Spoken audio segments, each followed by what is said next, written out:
Bienvenue au balado de Vancouver 2010, votre fenêtre sur les Jeux olympiques et paralympiques d'hiver de 2010 à Vancouver.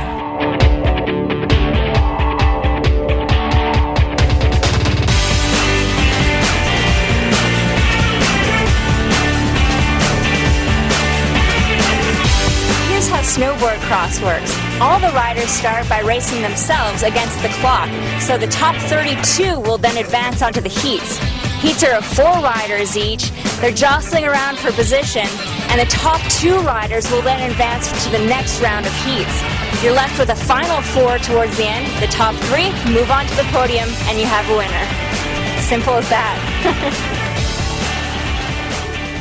We're in the mixed zone of snowboardcross. We're waiting for some riders to come down the hill, but we ran into Mark Toaster Torley, and he's going to tell us about the pioneering days of snowboardcross.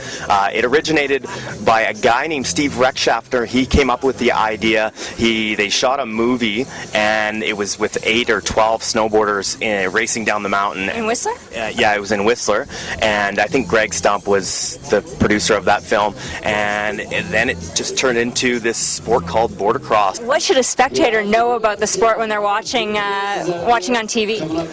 Well, pretty much that the top 2 guys advance to the next round. There's 4 guys racing at a time, so you're always going to see the guy who in third doing whatever it takes to get that second spot, because that is the spot to get to the next round. So that's one thing to keep in mind. Contact there's incidental contact, but you're not allowed to push or shove, but people do grab onto each other. It just happens. It's part of the sport. Is there any drafting involved? Sometimes there is drafting. You'll see some of the riders get into a tuck position, and I've actually seen riders hold their hands together like this. Yeah. Down and low to the ground. And you'll see them pumping their boards a lot because they're trying to get over the rollers. Yeah, they pump to get to gain speed and keep going, especially in the flatter areas on the course. Is it true that being in the air, getting that loft will slow you down? Yes, you definitely want to stay low to the ground. You want to absorb all the jumps. You want to pump all the rollers and keep your speed going all the way down the course. And it's one thing to race the course by yourself, but when you've got 3 other hungry riders beside you, it's a whole different dynamic because you can't stick to that perfect racing line. You're battling tooth and nail to get down, and that's what makes snowboardcross exciting. You gotta learn to adjust in the moment. Exactly. It's a really good game of bordercross. It's just like kids playing with each other, so it's fun. Jumps, step up, step downs, hips, spines, those are kind of all the features. Getting out first, staying out first is the best strategy. If you can't do that, you either try to make sweet passes. If you can't do that, you wait for a crash. Whoever had the faster qualifying time gets to choose which lane they want first, and then the second choice, so on and so forth until all 4 lanes are filled up. You ever going to the terrain parks or anything like that? Yeah, we spend a lot of time in the terrain parks, hucking our meat off the big booters, which means jumping off of the big jumps. But yeah, it's fun to train. Here in BC, we're lucky that we have a lot of good natural snowboardcross courses on our mountains. Is there any strategy involved in cutting someone off or maybe positioning yourself on the inside of a corner? If you can, yeah, there's good strategy. Just always, you can build up momentum. You can build up momentum and then try to go for a pass. If you see he's taking the inside lines, then you move outside and vice versa. For me, I've described it as like a NASCAR race.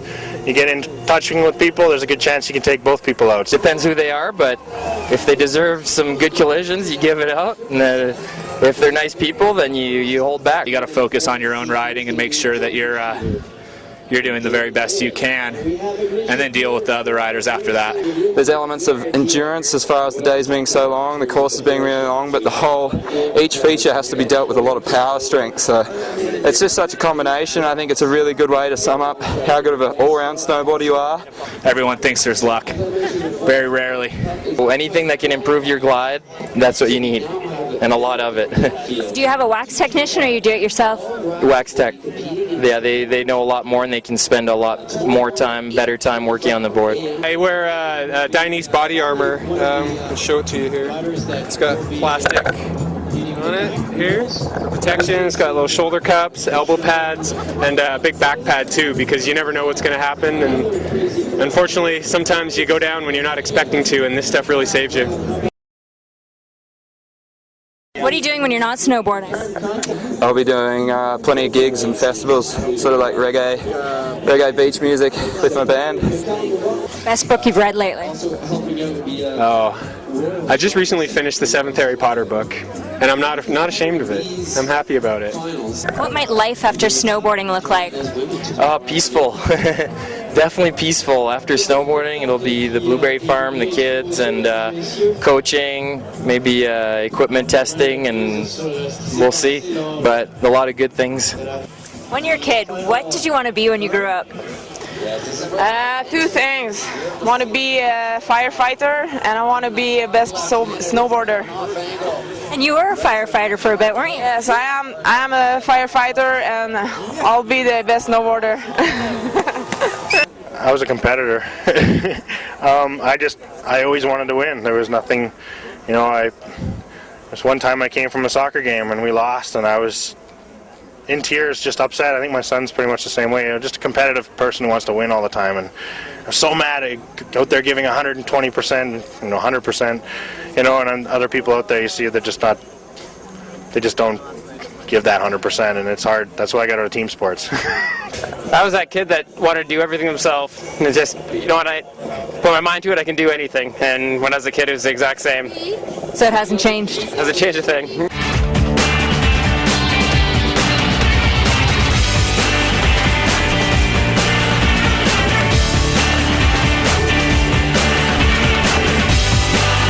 Pour en apprendre plus sur ce sport ou pour écouter d'autres balados, visitez vancouver2010.com.